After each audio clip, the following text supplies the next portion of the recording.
The River City Classic ended day 2 today with several area schools in action tonight. Our Peyton Brooker is in Marietta and has the details.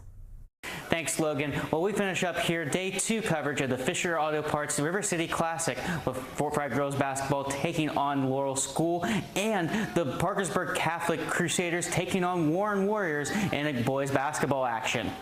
One of our featured matchups from this afternoon was the Fort Frye Cadets taking on Laurel School in girls basketball action.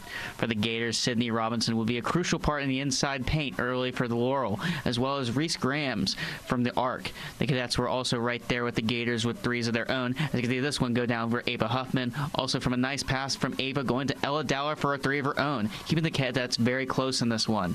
The Gators, though, in the second half were able to pull away as they were very physical on defense for this game. However, the Cadets were able to catch up and get from striking distance thanks to Ella Dowler, both from inside the paint and from the arc. Coming down from the final seconds, Ella Dowler make this amazing three to get the Cadets only down by 2. Though in the end, it would be the Gators from Laurel School to come away with this one at Marietta College with a final score of 46-40. For our final matchup for day 2, the Parkersburg Catholic Crusaders took on the Warren Warriors. The Crusaders started off well in the first quarter with this 2-pointer from Carter Nelson and one from Luke Anderson helped with their scoring. But the Warren Warriors, they quickly took over.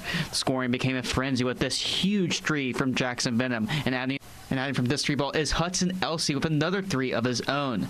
Turnovers also became a key asset for the Warriors, as this turnover by Jackson to give Blake Grimes for a fast break bucket. The Warriors would come away with this one at the River City Classic with a final score of 75-47. Fort Frye boys basketball was also in action, taking on Tyler Consolidated. The Cadets were dominant from in the inside paint tonight with these baskets by Aiden Brooks and Terry Topkins. The Cadets would win their matchup in the Classic 78-73.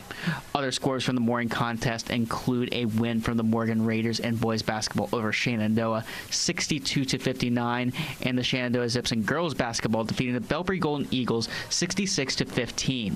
And finally tonight, we do have some scores across the Mid-Ohio Valley playing today. The Parkersburg South Patriots boys basketball team was able to defeat Expressions Prep 100-55.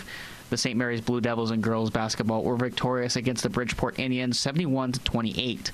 The Frontier Cougars and boys basketball were able to win a close one in overtime against Harrison Central Huskies 45-43.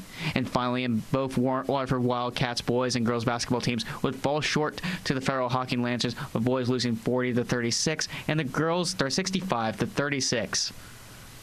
Now that's all I have here from day 2 coverage, but day 3 is still upon us tomorrow as the Marietta Tigers boys and girls basketball teams will be in action, as the boys basketball team will be taking on the Bloom Carroll Bulldogs and the girls basketball team will be taking on the Fairland Dragons.